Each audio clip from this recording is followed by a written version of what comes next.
So if you're thinking of moving to DuPont, Washington, I have been a resident for the last 20 years. I know everything there is to know about DuPont. I'm gonna unpack it all in this video, all the really annoying things and all the great things too. The craziest thing is if you're in DuPont and you try to catch an Uber somewhere, I tried to go to Tacoma, I tried to go to Seattle, you're looking at maybe $200 and might not get picked up for like 45 minutes. So right now I currently operate and run a business, so very familiar with DuPont. My kids are in the schools here, so I know everything there is to know and all the things that people talk about. So in this video, I'm gonna keep going. I'm gonna give you all of the facts. So the first thing you need to understand about DuPont, it's not a very big town, right? So when it comes to those ancillary services, like if you are wanting to live somewhere where you expect there to be like a butcher shop and a dry cleaner and a hardware store, you're gonna find that very annoying. It is not here. But the good news on that is everything is a short drive away. Like we're not in the middle of nowhere. And so it's about 19 minutes to get to Lacey and you're gonna find all those services. So I recently bought a wall oven with a microwave attached and I wanted it installed in my house. And so I could get it delivered, but no one would come out and install it. And that's just one of the things that you run into when you're out here. So if you aren't familiar with where DuPont's located, obviously it's in Washington. It's right across from a military base. We are about an hour south of Seattle. It's a small town. There's about 10,000 people here. It's only a few square miles. And it's kind of sandwiched in between Tacoma to the north and Olympia to the south, and we're talking about a half an hour each direction. So DuPont, the most of DuPont is called Northwest Landing, all right? So what you need to know is it's a master plan community, actually won a national award for community design. So we've got walking trails, to a certain extent, housing and parks and everything were all figured out in advance and then developed. So it is a very cohesive community. People really enjoy living here. It is very safe statistically. And so when people are PCSing to Joint Base Lewis McChord, if they are in the military, it is option like 1A for most people. The downside of it though is due to those factors and the proximity, it can be a more expensive place to live. So when everything's been planned and designed all in the last 20 years, what you end up with is, though, a lot of subdivision style houses. So if you're that person who really wants to build a house on a half an acre and kind of pick your lot, it's not really an option here. So the housing is already kind of all figured out for the most part.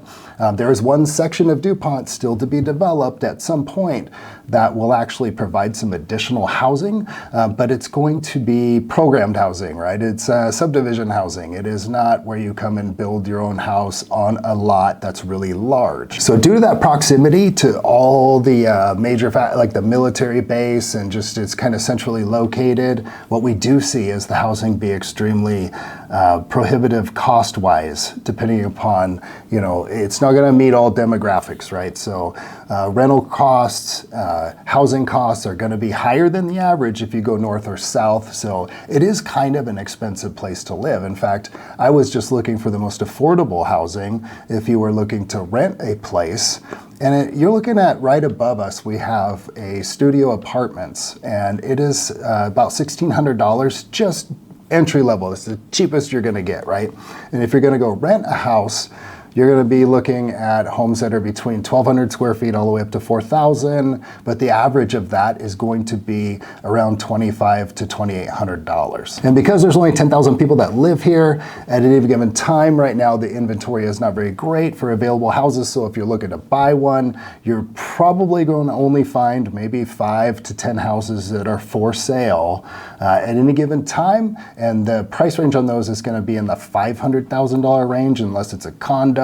So again, quite an expensive place to live. So in preparation for this video, I asked my son, he's 10 years old, he goes to school here. I asked him, what do you like about DuPont and what actually is not so great? And he said, there's nothing fun to do here. And of course he's 10, but what he means by that is there's no movie theater. If it is raining, there is not a lot to do because you're looking at all things to do outside. So very nice golf course. Amazing walking trails, But you know, a 10-year-old kid that likes to play on his iPad, he's going to get bored with that stuff very fast. One of the things I love the most, and we said it was a safe place to live, which is great for me and my family, but it is a very tight-knit community. So people do communicate with each other here. There's walking trails, there's community events, there's like pancake socials, there's like Christmas tree lighting that just occurred not too long ago.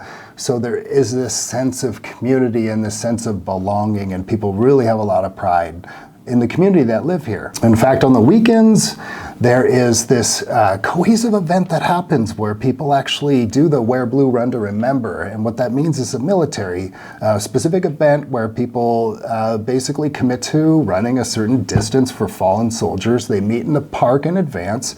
And there's a retirement community here called Patriots Landing. It's a bunch of old vets, and they give people high fives as you run by. It's really cool. They set out flags for fallen soldiers. So there's that sense of belonging when it comes to community. If you were here and you were looking for something really cool to do, there's a Squalchoo Trail. And so there's a place you can park and you can actually walk down to the beach, which is pretty awesome because most people don't realize that in DuPont there actually is some kind of beach access. We're very close. We sit right on the Sound. People don't even realize it. The views are amazing. So as you drive in and out of the community, you can see Mount Rainier. When you're down by the golf course, you see this beautiful view overlooking the Puget Sound. And so the beauty of the area is second to none. The biggest annoyance I can tell you for most people that live here is the fact that there's no grocery store.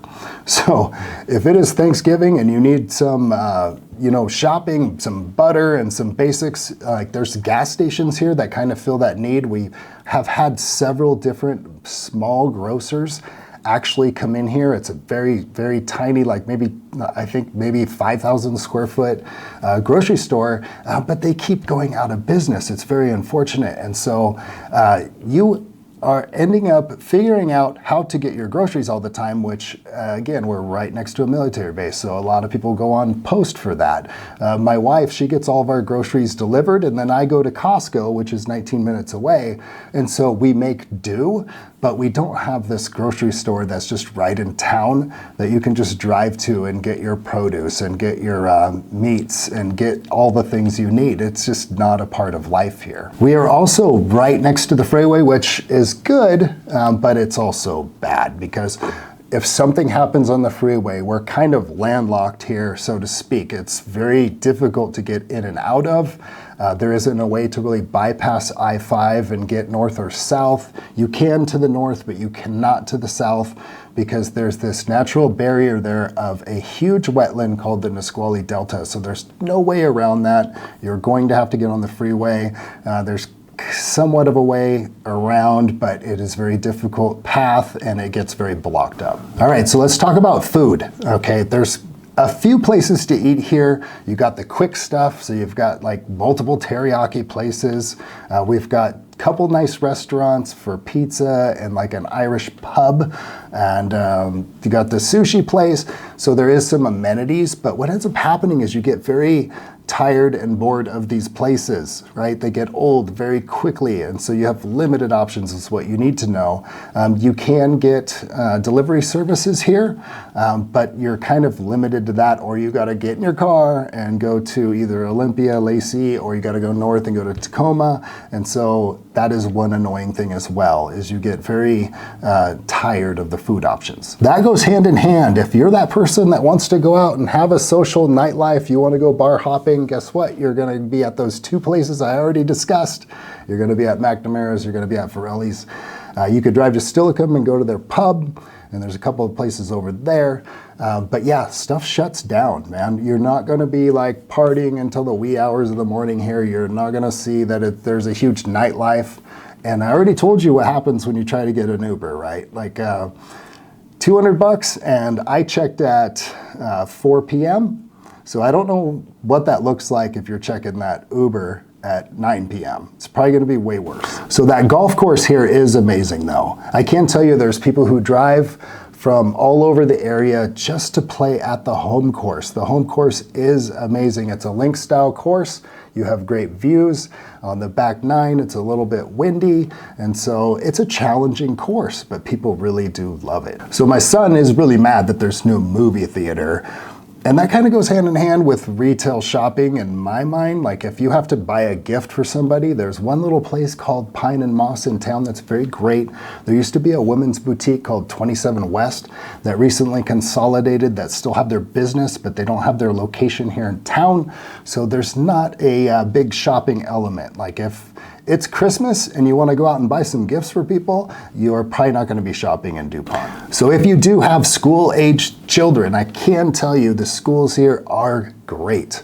So very modern facilities. You know, the elementary school and middle school have been recently built in the last several years. We're actually looking to build a new elementary school as well if that goes through. Half the kids, though, once your kid gets to a certain age, they will be traveling over to Steilacoom via the bus, or you're going to be driving them over there. Right now, we're in that weird situation where my daughter is here in elementary school and my son is in elementary school, but he is over in Steilacoom. So that is another thing that you need to know. So right now we put my kid on the bus because he is going over to Steilacoom because they drop off at similar times, and there isn't really there's that scheduling thing where you need 2 parents. So yeah, the bus, he's riding the bus over there, and so it's about a 25-minute ride, and then he is in school safely and ready to go. So yeah, we were super worried about this, but all has worked out. You know, the bus system is great, and so it's not something that you have to be concerned about if you do have kids. Like, the town has it figured out. So all the annoying things aside, this is still a master plan community with great community. People are amazing. There's just these minor, like, little annoyances, right? Still a great place to live, still very safe. And so do me a favor, if you are interested in the area and you're trying to figure out, should you live in DuPont?